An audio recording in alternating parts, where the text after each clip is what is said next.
ஜோதிடம் சகோதர சகோதரிகள் அனைவருக்கும் வணக்கம். அவிட்ட நட்சத்திரக்காரர்கள் எது மாதிரியான வழிபாடுகள் செய்தால் உங்களுடைய வாழ்க்கையில் பொருளாதார முன்னேற்றங்கள் ஏற்படும், வாழ்க்கையில் மிகப்பெரிய ஒரு வெற்றிகளை நீங்க பார்க்கலாம், வேலை வாய்ப்பு இல்லாதவங்களுக்கு வேலை கிடைக்கும் அப்படின்னா நீங்க என்ன பண்ணணும்னா, கார்த்திகை நட்சத்திர நாள்ல முருகப்பெருமானுக்கு அபிஷேகம் பண்ணுங்க. முக்கியமா நீங்க செய்ய வேண்டியது என்ன தெரியுமா? முருகப்பெருமானுக்கு அரளிப்பூ மாலை வாங்கி போடுங்க. சிகப்பு ஆடை, அதாவது அது காட்டன் இருந்தாலும் சரிதான், இல்லை அப்படின்னா பட்டாடைகளாக இருந்தாலும் சரிதான், சிகப்பு நிற பட்டாடைகள். முக்கியமாக அத்திப்பழத்தால் செய்த மாலை, அத்திப்பழ மாலை, அந்த அத்திப்பழ மாலையை முருகப்பெருமானுக்கு நீங்கள் அணிவிக்க வேண்டும். அணிவிச்சு 2 நெய் தீபங்கள் ஏற்ற வேண்டும்.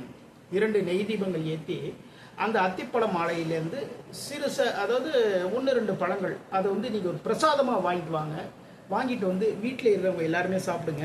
அதுக்கப்புறம் பாருங்கள், தொழிலில் முன்னேற்றங்கள் ஏற்படும், பொருளாதாரத்தில் இருக்கக்கூடிய தடைகள் அகலணும். அப்படின்னா ரோகிணி நட்சத்திர நாளில் நவகிரகத்தில் இருக்கக்கூடிய சந்திர பகவானுக்கு பால் அபிஷேகம் செஞ்சுட்டு வெள்ளை ஆடை, வெள்ளை பட்டாடை, இல்லை அந்த காட்டனில் இருக்கக்கூடிய வெள்ளை ஆடை, அதுக்கப்புறம் பார்த்தீங்கன்னா தயிர் சாதத்தை நீங்கள் நெய்வேத்தியமாக பண்ணுங்கள்.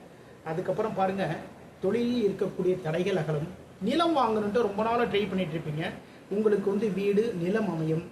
சில பேர் அவிட்ட நட்சத்திரக்காரர்கள் ரியல் எஸ்டேட் தொழிலெலாம் பண்ணிட்டு இருப்பீங்க. ரியல் எஸ்டேட் தொழிலில் பெரிய லெவலில் வரணும் அப்படின்னா சந்திர பகவானுக்கு இது போல பூஜைகள் செய்தால் மிகப்பெரிய முன்னேற்றங்கள் ஏற்படும். மீண்டும் அடுத்த பதிவு சந்திப்போம். நம்முடைய ஸ்ரீ ஜோதிடம் சேனல் லைக் பண்ணுங்கள், ஷேர் பண்ணுங்கள், சப்ஸ்கிரைப் பண்ணுங்கள். நான் உங்கள் ஜோதிடர் திருச்சேரை KP ராஜா. வாழ்க வளமுடன், வாழ்க நலமுடன்.